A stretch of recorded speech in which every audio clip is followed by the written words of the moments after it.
Assalamualaikum warahmatullahi wabarakatuh. Sebelumnya perkenalkan, nama saya Lulu Nur Indasari dari jurusan Manajemen Pendidikan Islam, Fakultas Ilmu Tarbiyah dan Keguruan. Tujuan saya membuat video ini yaitu untuk memenuhi tugas individu mata kuliah kepemimpinan dalam pendidikan. Judul materinya yaitu tentang pemimpin sebagai pembina organisasi atau kantor. Langsung saja, yaitu pengertian pemimpin. Pemimpin adalah seorang yang memiliki kemampuan untuk memengaruhi, mengarahkan, dan membimbing orang lain dalam mencapai tujuan bersama. Dalam konteks organisasi atau kantor, pemimpin tidak hanya sebagai atasan, tetapi juga sebagai pembina yang berperan mengembangkan potensi pegawai dan menjaga budaya kerja yang sehat. Selanjutnya, makna pemimpin sebagai pembina. Pembina berarti seseorang yang membimbing, mendidik, dan mengarahkan anggota agar berkembang ke arah yang lebih baik. Pemimpin sebagai pembina memiliki tanggung jawab moral dan profesional dalam membangun karakter, motivasi, serta kinerja tim. Selanjutnya, ada fokus utamanya yaitu ada 4. Yang pertama yaitu membimbing atau mentor. Pemimpin berperan sebagai pembimbing yang memberikan arahan dan solusi ketika pegawainya menghadapi kesulitan dalam pekerjaan. Yang kedua ada motivator, yaitu pemimpin yang baik mampu membangkitkan semangat kerja, menciptakan motivasi intrinsik, dan membuat pegawai merasa dihargai. Yang ketiga yaitu komunikator.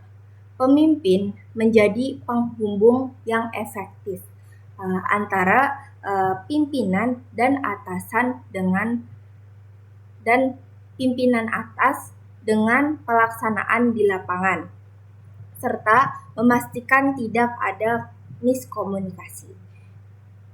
Yang keempat ada keteladanan atau role model, itu sikap, disiplin, dan integritas pimpinan akan ditiru oleh bawahannya.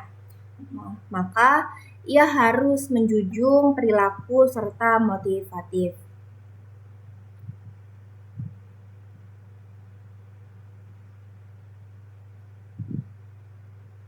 Selanjutnya yaitu ada prinsip-prinsip pembinaan.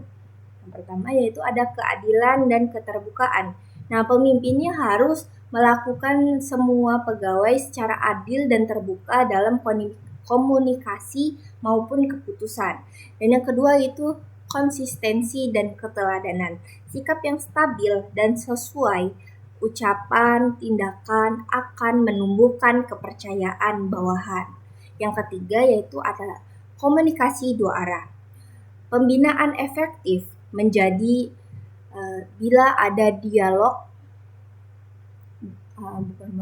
bukan monolog, atau bawahan juga perlu didengar. Yang keempat ada partisipasi dan penghargaan terhadap ide bawahan. Jadi memberi ruang bagi pegawai untuk berpendapat dan berinovasi, menumbuhkan rasa memiliki terhadap organisasi. Yang kelima ada mengembangkan keberlanjutan. Itu pemimpin harus mengupayakan meningkatkan kompetensi dan sistem kerja, bukan hanya puas dengan keadaan saat ini. Jadi pemimpin sebaiknya menjadi sumber inspirasi dan mendorong semangat, bukan sumber ketakutan bagi bawahannya. Selanjutnya ada strategi pembinaan pegawai. Yang pertama ada casting dan mentoring rutin, yaitu melalui pembinaan teratur, pemimpin membantu pegawai memahami pekerjaan dan menemukan solusi atas kendala kerja. Yang kedua yaitu ada pelatihan dan pengembangan karir. Memberikan kesempatan pegawai untuk belajar keterampilan baru dan naik jenjang jabatan. Nah, yang ketiga ada evaluasi kinerja objektif. Penilaian kinerja harus berdasarkan hasil dan perilaku kerja nyata, bukan faktor pribadi. Yang keempat ada pemberian, penghargaan, dan umpan balik konstruktif. Mengakui prestasi dan memberikan kritik, membangun menumbuhkan rasa dihargai. Yang kelima ada membangun budaya kerja positif, yaitu menanamkan semangat saling menghormati, kerjasama, dan komunikasi terbuka. Selanjutnya ada tantangan pemimpin sebagai pembina. Dalam menjalankan perannya, pemimpin menghadapi banyak hambatan. Misalnya yaitu yang pertama, perbedaan karakter pegawai. Setiap orang punya motivasi dan cara kerja berbeda. Yang kedua ada keterbatasan waktu dan sumber daya. Kadang pembinaan tidak maksimal karena beban kerja tinggi. Yang keempat ada resistensi terhadap perubahan.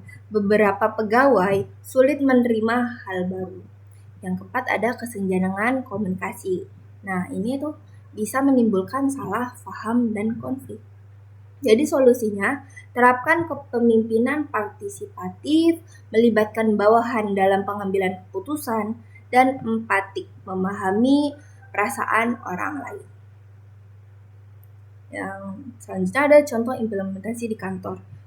Contohnya itu kepala bagian pegawaian. Yang pertama mengadakan pembinaan mingguan untuk mengevaluasi dan memberi motivasi. Selanjutnya ada memberikan penghargaan pegawai inspiratif bulan ini untuk meningkatkan semangat kerja. Membuka forum diskusi terbuka agar pegawai dapat menyampaikan ide dan masalah. Dan selanjutnya ada mendorong inovasi dan kreativitas, misalnya dalam pelayanan publik atau efisiensi kerja.